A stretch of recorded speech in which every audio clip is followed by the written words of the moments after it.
Hey, welcome to your day off. My name is Corey. Go sit with my best bud, Tony. What's up, Tony? What's going on, homie? So I'm stoked about today's guest. Yeah, very much so. She has her hand in a lot of pots, and every pot is, successful. Fair to say, self-made. Totally self-made. Yeah, that's so cool. This has been, I guess, a year in the making. We tried to get together with her about a year ago, but she had other plans. Yeah, she decided she wanted to have a baby. I mean, I don't know what she was thinking. I know, right? I mean, she should. We were young. She should have just held it just for another day, just so she can jump on our podcast real quick before the delivery. But I know, right? Or she could have mothered, because we were kind of infants a year ago, so she could have kind of mothered our podcast along or something. Yeah, we could have did it in the. Oh, that'd have been good. Yeah, like Christina Kreidel. We could have recorded it live for the entire internet. That's awesome. So today our guest is Pretty Little Ombre, Miss Jamie C, which, by the way, is the greatest name ever. Pretty Little Ombre. It's a fantastic name. What a great brand. It's great, right? Yeah. And she's like the queen of the brand. She's queen of opening companies and stuff. So she's a queen of a lot of things. I know. I'm totally excited to hear her story. What makes her tick? I mean, she does a lot, tons, and she's always moving forward, right? And I love those kind of people. And anybody who has children knows how much time that takes. I can't even imagine. You're able to have time to do all those other things, like 50 companies or something, right? Yeah, it's so crazy. she's like the Amazon of our industry, right? Yeah. So stupid. Let's bring her in.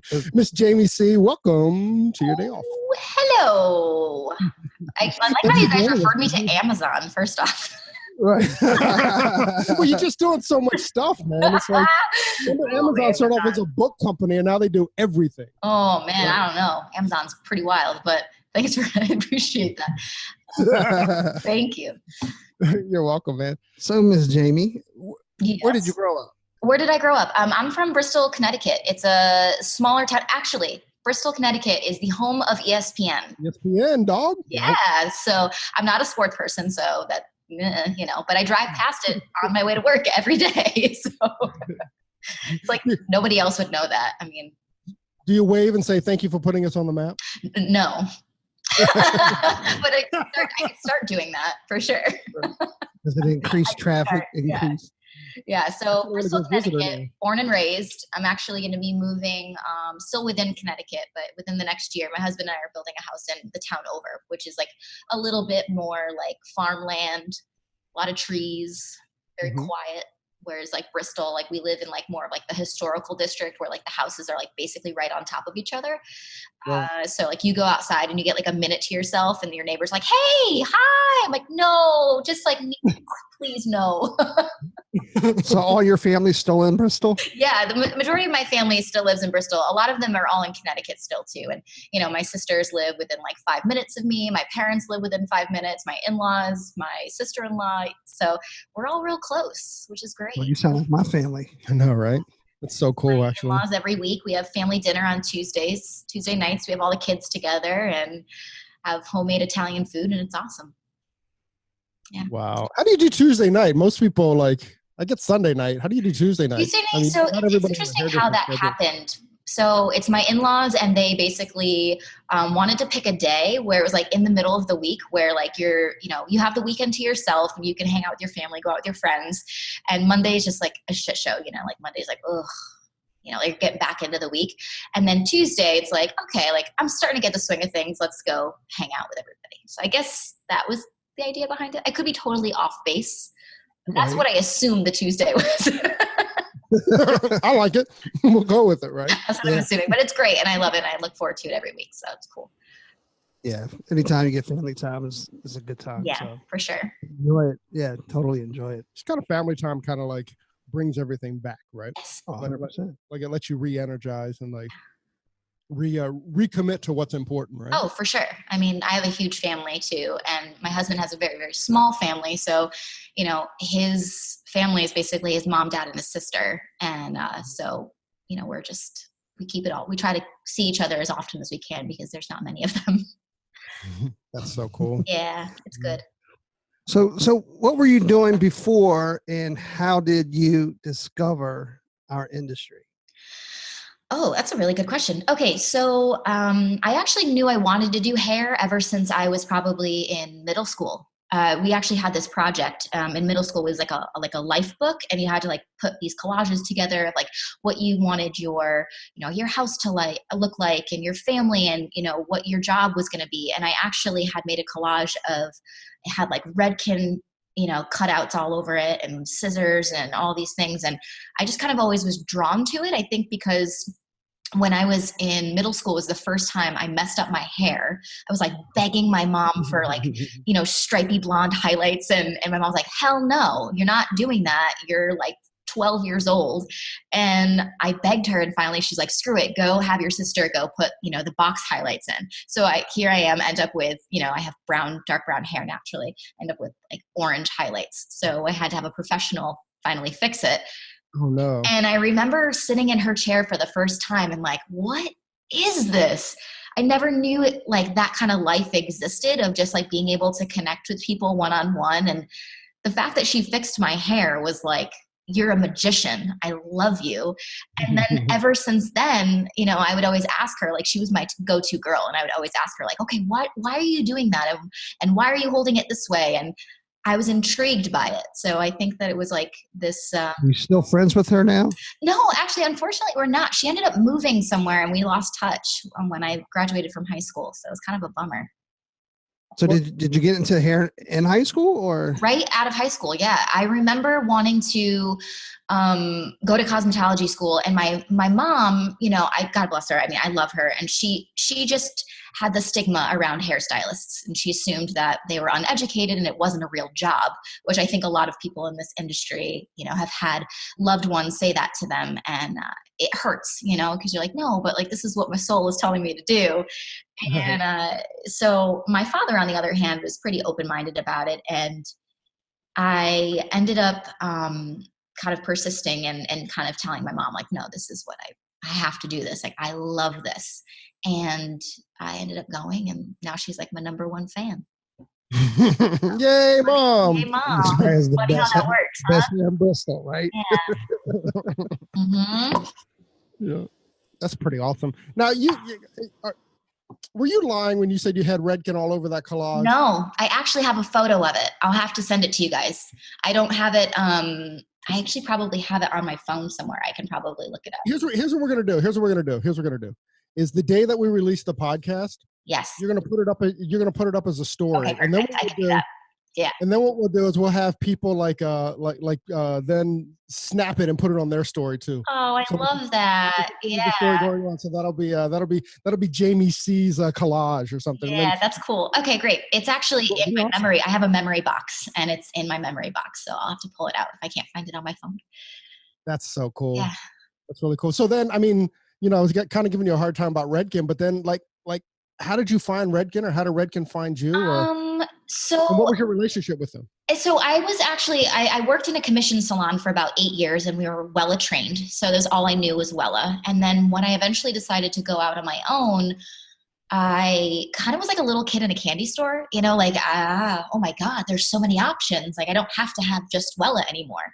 And so I'm going into, all of these stores, and I'm looking at all these colors, and I'm like, okay, I don't know what the hell to use. So I ended up just like picking up Redken shades and trying it and falling in love with it. And then organically, just as I was promoting my work on social media, and I was, shouting them out for being able to use their products, we kind of organically saw each other that way. And honestly, when I became one of their ambassadors, it was a pretty amazing thing, just because we have the same values. We believe in the same things. Our missions are the same. So it's really, really easy to work with them, and they support the artists, and I do as well. So it's a great little match made in heaven. That's so cool. Yeah, it's cool.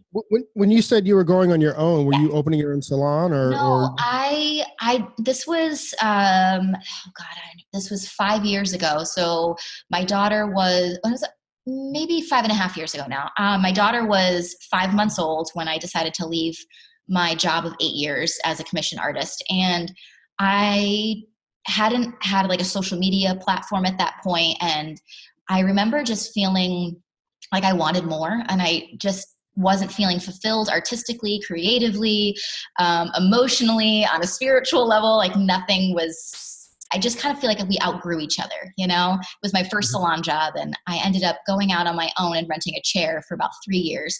And it was one of the scariest things I did. But I saw other people on Instagram like opening their own places, and I loved how it looked. Like I loved how that looked, and I loved that there was more than just what I was used to. And it scared me but excited me in the same sense, because I think it was an outlet for me to really figure out who I was as an artist, and as really what I wanted for the rest of my career, I guess. So that's pretty awesome to go do. Right. and you're doing it. I'm doing it, yeah. On a high level at that, which is pretty impressive. Thank you. That is pretty crazy, right? Yeah, and just shows you to even though you're scared, don't be afraid to take that leap, right? Yeah. I mean, if you allowed fear to hold you back, I mean, we won't, you wouldn't have, Salt Hair, you wouldn't have, Salt Society, which those are things we'll get into later, but I can't wait to talk about those. But, you wouldn't have all these things that, that you're doing. But at the same time, if you're not scared, don't do it. Right? Yeah. I mean, it's the fear that drives you through not it. Scared, there's probably something wrong. Right. Yeah, exactly. There's just like a natural, a natural emotion or feeling that comes out when you're about to do something new. I mean, there's always the fear of like, what if I don't do well? What if I don't make money? What if, my husband was working 2 jobs. I had $4 to my name when I went out on my own. My dad had to pay for my tools and my first month's rent. And I had a 5-month-old baby. Like, I mean, the thing is like, if you don't do it, I always say like people would go, what if I fail? What if I do this? And I'm like, well, what if it's the best decision you ever make? You'll never know if you don't go do it, but have a plan at least, don't go in blind. Yeah. Right. Try to make a plan and organize before you go out on your own and do that, because it's a lot of work. Yeah. It's tons of work. And, like I know people say, salon owners make money and stuff, but that shit ain't unearned. I mean, you gotta work really hard. You have to work. You're working really hard to make any money, and you just don't make that much money in a salon anyway. So any money that you are working, though, you're working 4 times the amount for peanuts at the end of the day. Yeah. And I think the biggest misconception is like when people go out on their own, they see it as this, oh man, I don't have to work for anybody. I'm my own boss. Like I don't have to say anything to anybody. Like I can make my own hours. I can leave when I want. I can take vacation when I want. I was like, well, you're also doing all of the inventory, all of your own taxes, all of your own booking, all of the correspondence when you're trying to spend time with your family, so it's all these things that it's a learning process of how to organize your time and how to, make your time more valuable, because at the end of the day, you are doing it all. The laundry, you are everything. So Jamie's church, preach. It's crazy. I don't think people understand the enormity of what they take on when they go to be to go out on their own. But it's amazing. When you say go out on your own, I mean, that's both as an independent hairdresser as well as like opening a salon. I mean, for sure. We're independent, and I know how much work that I put into just the independent side of it. I can't imagine also having like a large staff. That's mind-boggling to me. Yeah.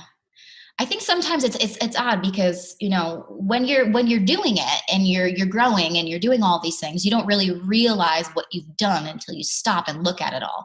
And there's these moments of like, I think it actually just happened maybe like 2 weeks ago. I kind of just like sat in the salon and was watching everything happen. And I just started to cry because I was like, oh my God, what the hell happened? Like, how did I get, like, who are these people? How is it happening? And I had this moment of like, just so much gratitude. And it's very, very overwhelming. But when you're going in it like day to day, you're just in it and you're in the hustle and you're moving forward and you're working with your team and you're building relationships and you're, creating content and filming and doing all these things. And then the next day just goes into the next day and the next day. Right. I guess where I can relate to that, and Tony and I talked about it, was that I had that same exact experience at Premiere this year. Yeah. Like, kind of sat back and like last year, like 2018, when we went to Premiere, nobody knew of the podcast. Nobody even knew.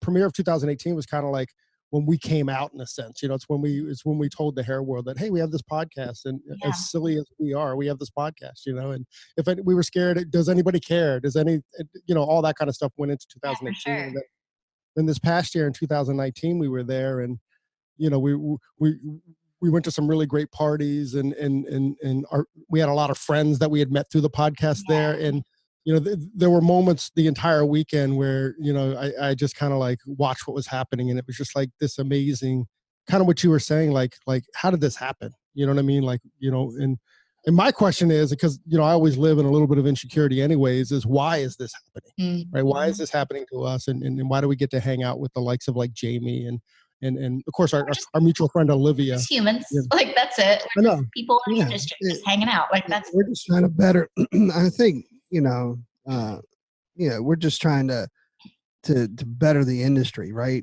And it's not about you and I. It's about Jamie's. It's about the Presleys. It's about the Olivias, right? It's about the people that we're bringing on to tell their story so they can impact other hairdressers, and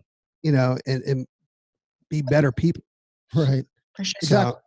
And I mean, again, and to that point, like, Jamie's told you about the hustle. You know what I mean? It's not the word hustle. It's like, here's how we define hustle, and that to be whatever path you're on, that path includes that hustle and that insecurity and that like that fear and all that. Like, that's the path. What's great though is that the people that have kind of a like-minded thought process of you and I are the ones that we're really creating these great connections with, because they are trying to better the industry as well. For sure. Preach it. Yep. So we've been big fans of yours for a while. Oh, so we truly appreciate what you're doing for the industry, in the industry. Thank you. Let's get into that. Let's talk about salt. Let's talk about it. You were an independent hairdresser for 3 years, and then you decided to open up Salt Hair?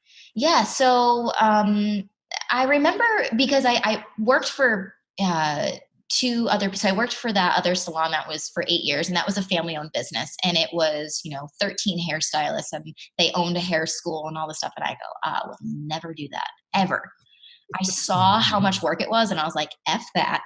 I want to go home, and I want to go out to dinner with my husband. I want to go on vacation, and I want to relax. I don't want to have to do the stress. Like, it was very visible that they were going through a lot. So when I went out on my own, I had this moment of like, oh, okay, I get this. It's a lot of work. Okay, this is a lot. And I made a lot of mistakes. And I realized, once I became aware of why I went out on my own, I think I just wanted more, but I really was so protective over the customer experience, and nobody was doing it the way that I wanted it to be done. So I wanted people to feel a certain something, and then I remember at a certain point saying to my husband, like, I want to open a salon. And he was like, James, no, we can't. No, we're not doing it. We're not doing it. We have a young kid. We're not doing it. And he actually wanted to have another kid at that time, and I did not want to. And I just was like, no, like, I need to do this. And he was like, no, I don't think we should. So it was like this constant battle of like, no. And I felt super selfish, because I was like, I don't want that. So I remember for like maybe a year, like, I was like, all right, fine.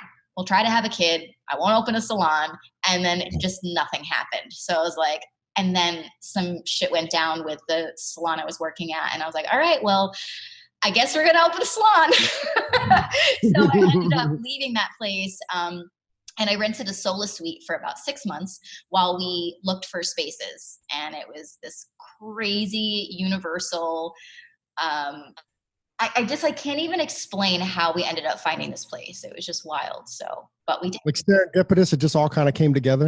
When I look back at it, I was like, wow, there is something that is guiding us all. And if we sit back and we just look at how the pieces start to fit together, you're like, oh my God, that's crazy. Like, it's just wild. And I'm just so grateful and excited that we get to have the space. So.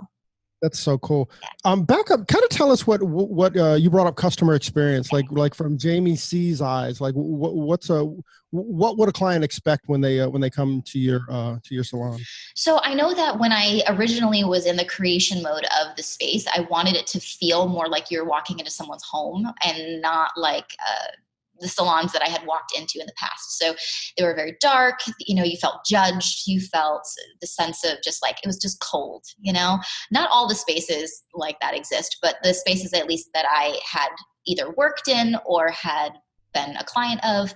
And I wanted it to be the opposite. I wanted people to feel appreciated the second they walked in. So we have a specific kind of person that greets you. We want someone with a bright, shining smile and someone that immediately makes you feel welcomed and kind of guides you in the second you walk in. They greet you, they call you by your name, they make you feel important, they get you something to drink, they make you, can we offer you lunch, and can we, here's the bathroom, can I get you anything to drink? And then, if someone's running behind, they're well aware of it. Can I get you in the meantime? And it starts with them and it ends with those people too. And in between the times of where, the stylists are, taking their break, our administrative staff walks up to them while they're under the dryer and it's like, hey, how you doing? Are you comfortable? Is there anything I can get you? And it's just, we just want to cater to people, it's like, this is the time, the majority of people are getting away from their, their crazy kids and they've had a stressful week and they want to have a mimosa and unwind, I love that. Yeah. I kind of felt relaxed when she was saying it. Yeah, I know. A mimosa in my hand like that.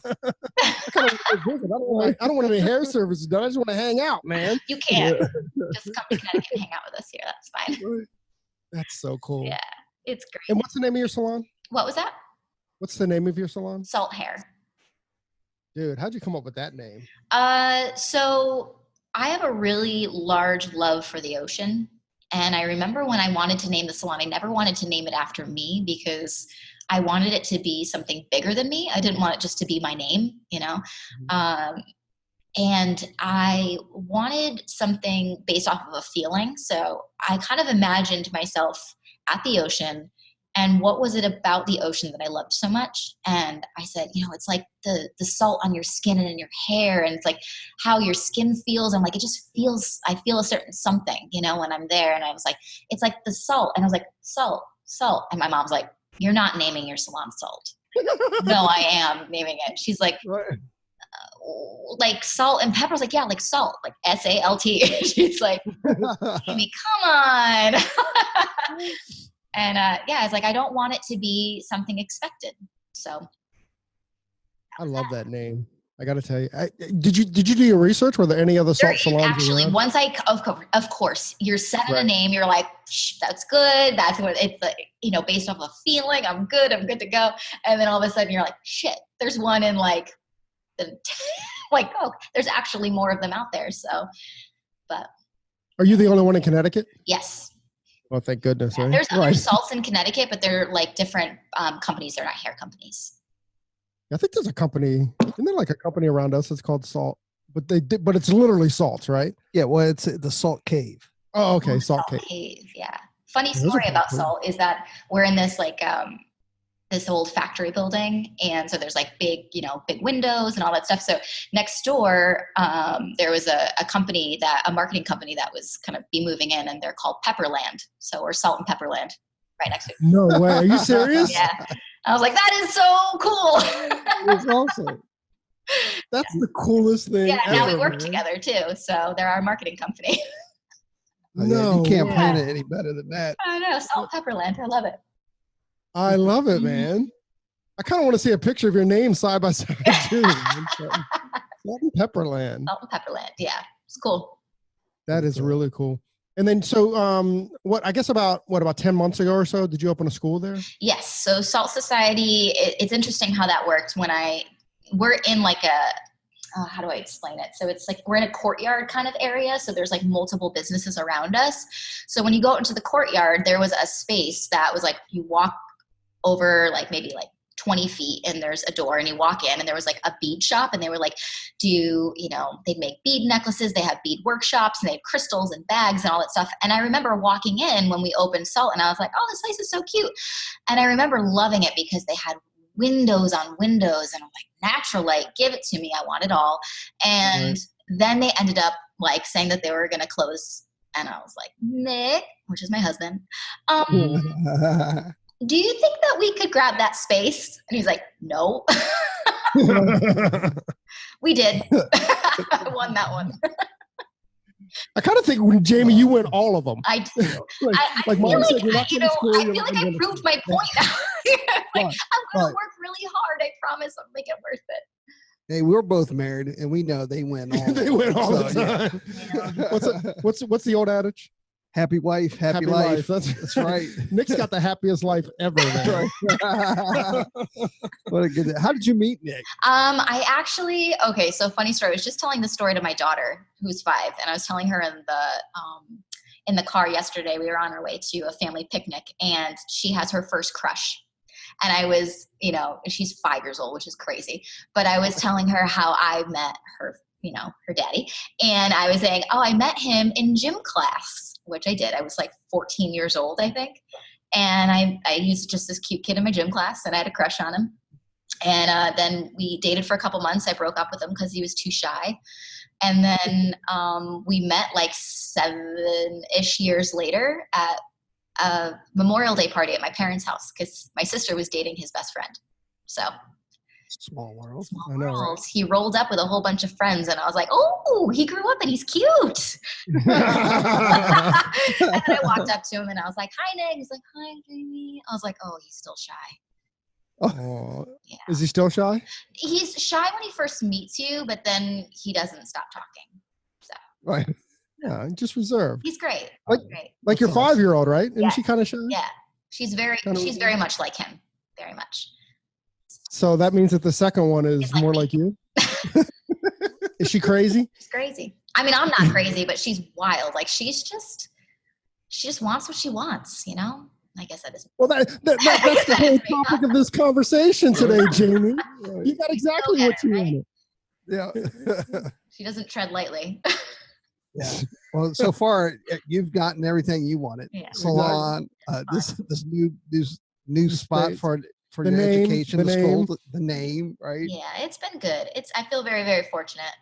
I've been able to meet some incredible people along the way, and just sometimes I don't understand like how I got so lucky to be around these people all day long. Like I tell them obnoxiously, like I'm so thankful for you. I just love them. They're so great. So cool that you're committed to that too. That you're committed to let the people in your circle know how much that they mean to you. Because I think a lot of times we think that, but it's hard to actually like cross your lips for some reason. It's neat that you're probably too often. They're like, we get it, Jamie. We get it. Like, I'm sorry. So Salt Society. You said 10 months ago you guys opened the door? I think it's just a year actually. Just about a year. It's been open. How old is your youngest? She's a year. I actually was, it was while we were building it, I was pregnant. So Nick got his second. Yeah, it was wild. It was a lot. That's what I was saying earlier when we opened this thing up with her hands in all these pots, right? I mean, here you are, you're having your second child, you're opening up your school, your educational, building. You have, of course, your salon. I mean, that's. I mean, my hat's off to you, literally. Thank you. No rest for the motivated, right? No. So you have Salt Society. Yes. Obviously, you believe in education, right? Yes. So how were you educating yourself all this time when you were on your own? That's a really good question. I feel like a lot of it was intuitive. Like I feel like once I was faced with these certain obstacles, I was able to figure them out intuitively. But surprisingly enough, like when I opened Salt, I had my business manager, Ashley, and she has a business degree. And then we hired many more people after that, and they all brought so much to the table, and they all excelled in one thing, not just hair, but especially my administrative team. I've learned so much from my management team, and they are incredible. Like our marketing manager, Sarah, is just brilliant when it comes to social media. And we just hired Liz, who is our director of travel education, and she's brilliant. And just the way that I was able to learn was actually through the people that I hired. It was amazing. When all of these minds come together, I'm just constantly learning, you know? So James, how did that call come about? I mean, there's lots of salons out there. There's lots of schools out there. Like, at what point did you realize, not only did you realize, but how did you kind of put together a team? It just seems like a next level step. It's actually interesting. The majority of them were clients of mine.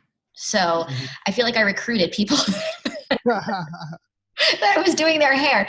Ashley was my client. Liz was a client of mine. And Sarah was a client of mine. And those three girls were, you know, they believed in me, and they believed in something bigger than what I was just, I said, you know, I'm going to be doing this. And they're like, I believe in it. I want to work for you. And mind you, you know, they weren't in it for anything else but just to be part of something bigger than themselves. And it wasn't like I went out looking for it. It organically happened. And I feel like that's when, like, the universe is like, hey, this is a person that is going to be a quintessential part of growth. And it felt right every single time. When there's somebody that doesn't feel right, I feel it in my gut. It's instant. I'll just know. I have a very good scanner for people. I feel like, you know, the kind of person that I'm always looking for, they all carry the same values and the same core belief and the same mission. So it's very evident when I stumble upon them, and we create this kind of like amazing relationship together. And then it just kind of helps the business grow into the next phase of where it's supposed to be. Are these, is your team, do they work for Salt, or have you hired them all out as consultants and stuff? Like, so everyone at Salt is an employee. So it's a commission-based salon. I mean, include Sarah, Liz. And, they actually, legally they're two separate companies. So they work for Salt Society, and then we have a group of employees that work for Salt Hair. So we have a salon manager, Nicole. We have guest specialist, Nick, and then we have all of our stylists as well. Got it. Yeah. How did like just with this idea, like how do you commit to like even being able to pay them and stuff? Like I'm interested in that. Like if you're building a team outside, and it's not like, you know, your hairdressers are bringing in money, you know, but then like with I mean, I hate to call these people support, but they are the support of the other business. Yes. Like how how are you making that financial commitment, and how do you know when to do it and how to do it and all that stuff? So, and I mean, it doesn't happen overnight.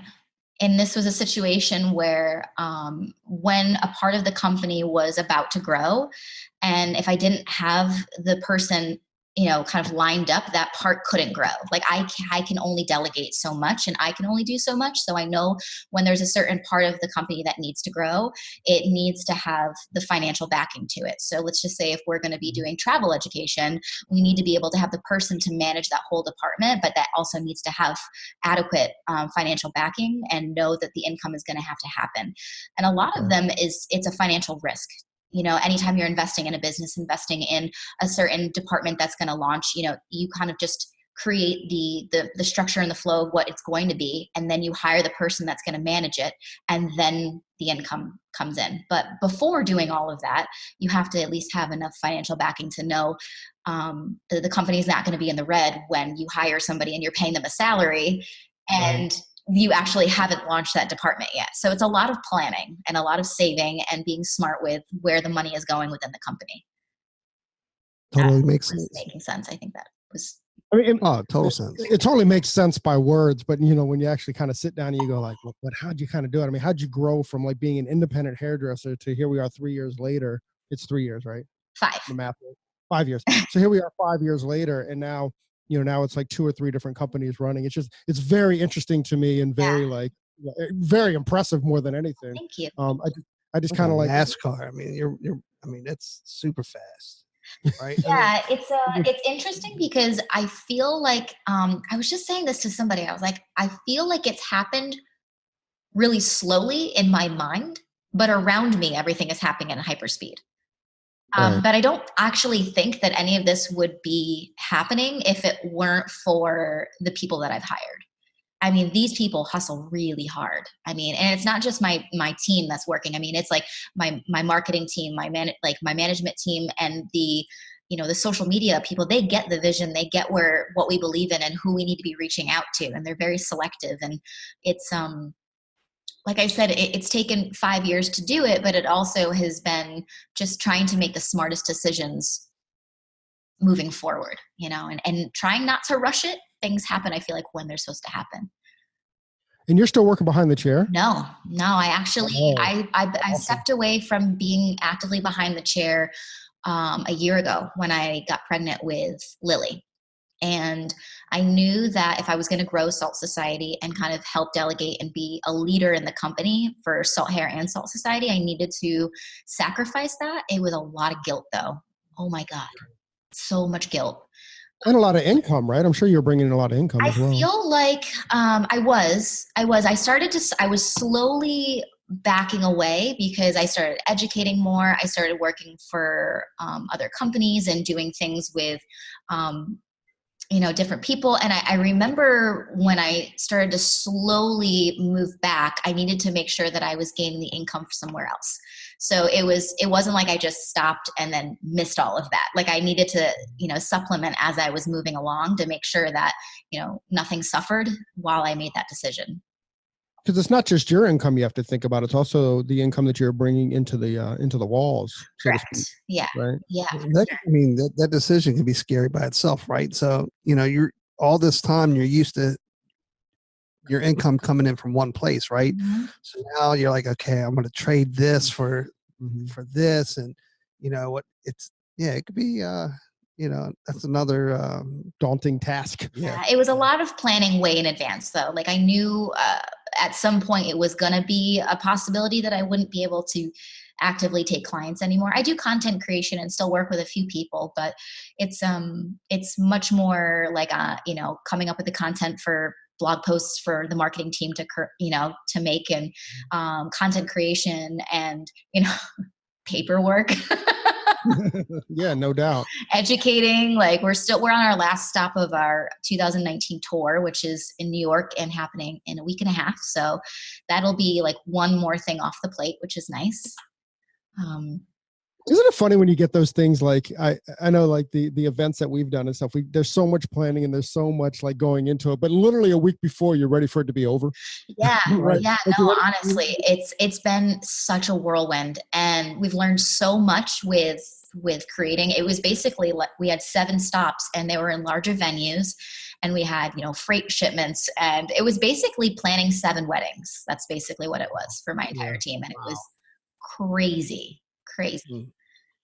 That's pretty cool though. Yeah. And I think we have a better idea of what we want to do for next year. We're in the process of planning that whole thing. And we learned a lot. It was crazy. It was crazy. So I mean, I know that you're like, you're teaching your classes, but what are you, I guess where I'm trying to go with this is like, whatever's next in our industry, how are you educating yourself for what's next so you can share that with the industry? I feel like for me right now, my sole focus is salon ownership, building a business, branding, team leadership. I actually, for about 2 months, I had a business coach, and her name was Mary Riedman, and I loved her. She was great. She helped me with my organization and time management and being able to be more of a stronger leader, an active leader. And I've been able to kind of hone in on that and help people create kind of the business of their dreams, which is nice because I've been through it all. Like I have learned so much from not knowing what the hell I was doing to now knowing what I'm doing.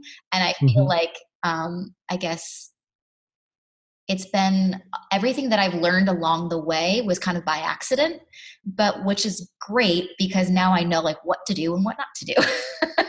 So I've been able to, kind of hone in on my own personal experiences and, what I've learned from Mary Riedman, and she's been able to kind of help me along that path. And, I think we need to hire Jamie as our business manager. Right.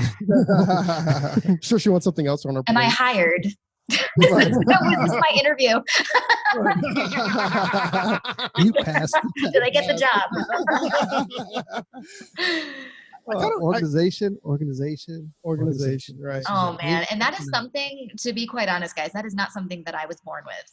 I mean, you should have seen you should still see my closet. It is horrific. But in my business, I have to, like, every day I make a to-do list. I set a time frame for everything. I'm delegating, doing team meetings. It's just, otherwise your brain cannot physically remember anything. So it's the only way that I can make priority lists and, like, stick to everything is making a to-do list. Do you get together with all your team leaders? Yes. On a weekly or monthly basis? Yeah, we meet every Friday at 9:15 a.m.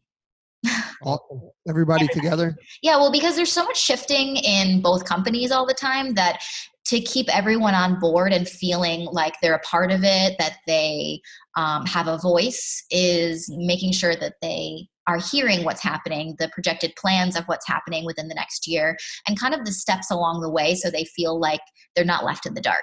Because at the end of the day, if you want your team to be have a unified vision, they all have to know the vision, and they all have to be having an active voice in it. So I think that's been the most helpful, is being able to get everyone on the same page every week.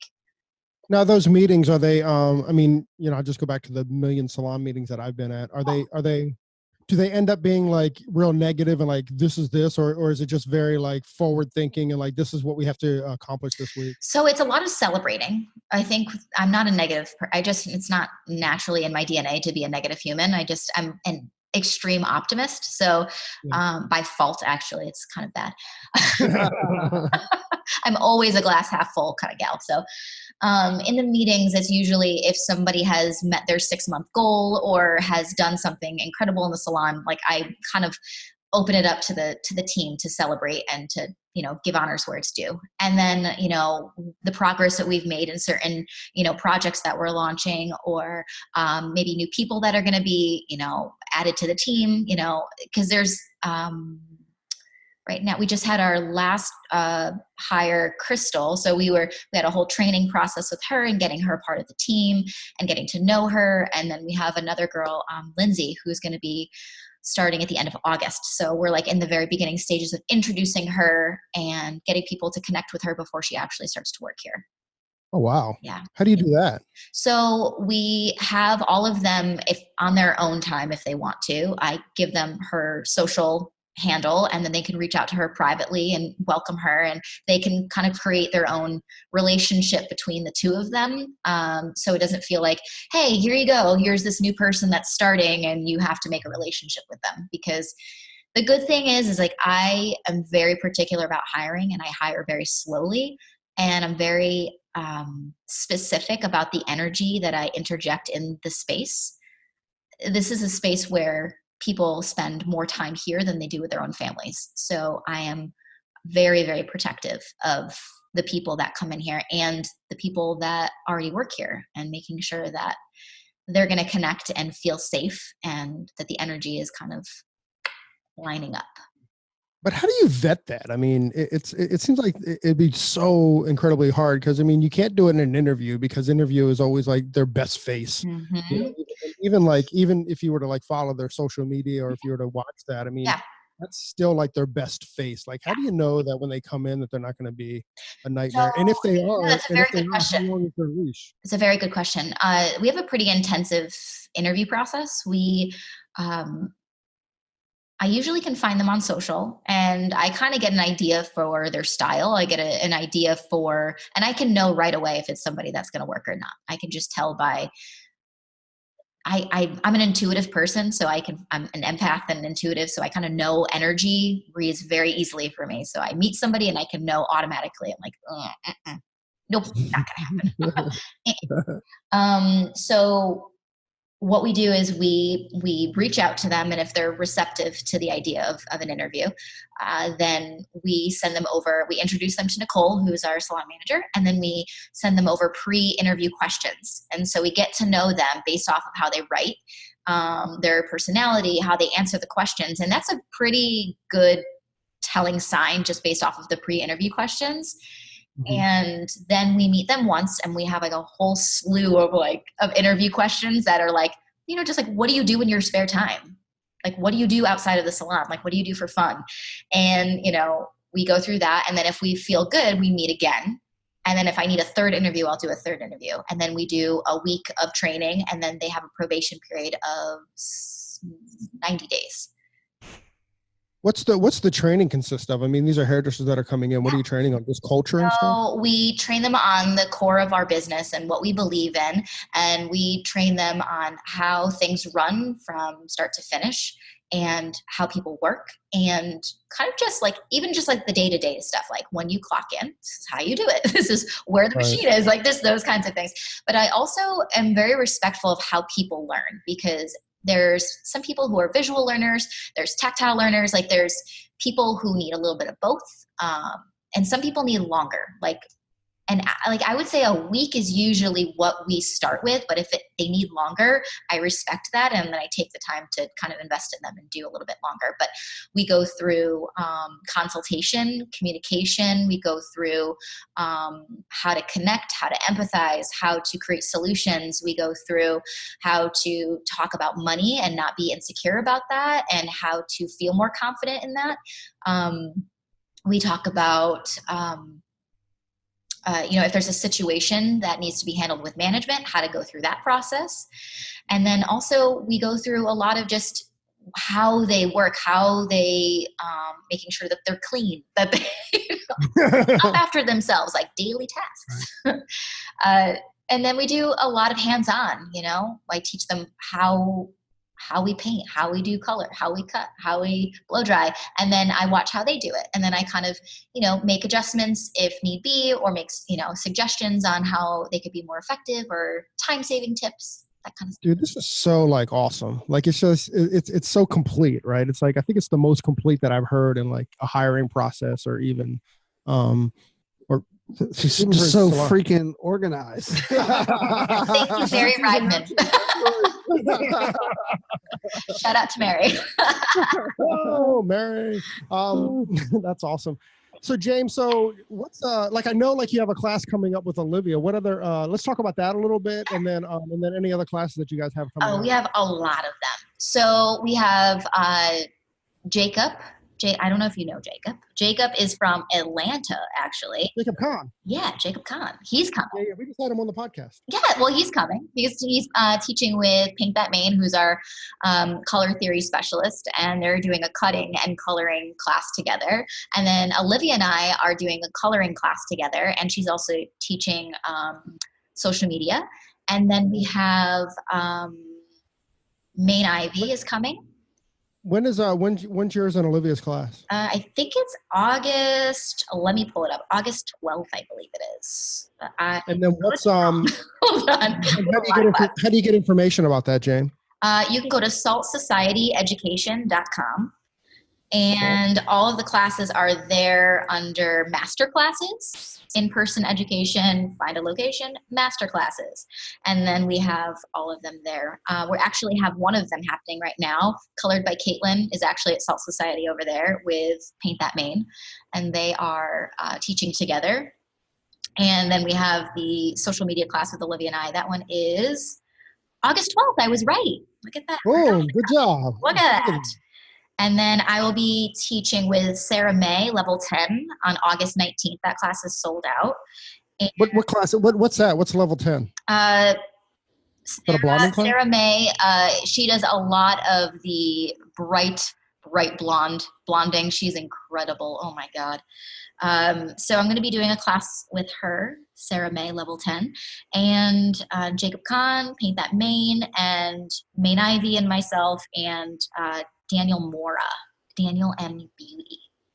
That's awesome. Do you normally bring in guests, or do you? So we actually just we are we just did this like whole collection of master classes. I just felt like I wanted to collaborate with some people and collaborate and bring other people in. Normally we do smaller like balayage or coloring workshops, and they're very exclusive. And we do only 10 people hands-on, just for like optimal learning. You know, we want people to really feel like their investment is worthwhile and that they're learning as much as they can. But we have some really, really exciting stuff happening. You'll see August 5th. I don't know when this podcast is launching, but August 5th, there's some big news coming out of Salt Society. Before August 5th. Yeah, August 5th. Very exciting stuff happening. So stay tuned for that for education. That's amazing. And then I guess people can follow you on Instagram at Little Pretty Ombre. Pretty Little Ombre. Pretty Little Ombre. Yeah. Little dyslexic. That's okay. I am too. Don't worry about that. That's fine. Yeah, Pretty Little Ombre. I mean, speak about branding. That's a great name too, right? Oh my Pretty God. Little Ombre. Yeah. I mean, how many followers do you have now? Like 400,000? Something like that. Something like that. She doesn't like to talk about. Look how embarrassed she gets when we talk about it. So weird. Right? I just, the thing is that I have a really hard time with like, I've met people who are, they think of me differently because I have followers, and I'm like, it's just more eyeballs on my business. Like I'm just a person, and well, you're doing things right, and people are drawn to you because you are doing things right. I mean, your work is right, your salon's right, your education's right. So, anything else? All right. Everything's all right.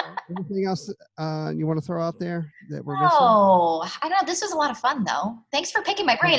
You guys actually have picked my brain on things that I don't normally talk about, so that was really exciting for me. So thank you. I liked that. Awesome, man. Thanks. We definitely want to have you back on. We have some things up our sleeve about social media, so we definitely want to have you back on, and we really, really, truly appreciate you joining us today. Yeah, amazing. Thank you very much, Miss Jamie C. Pretty Little Ombre. Thank you very much for joining us on Your Day Off. Thanks.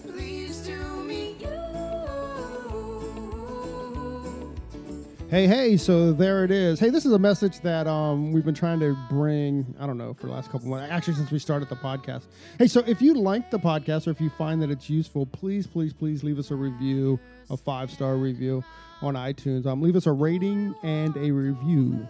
But if you don't like it, forget about it. Yeah, totally forget about this message. We also want to thank Sarah and Blaine from Pretty Gritty. Sarah and Blaine, they are a band out of Portland, Oregon, and we just want to thank them very much for allowing us to use their song, Pleased to Meet You, on our podcast. That's cool. I think you can find their music on iTunes. Peace and hair grease.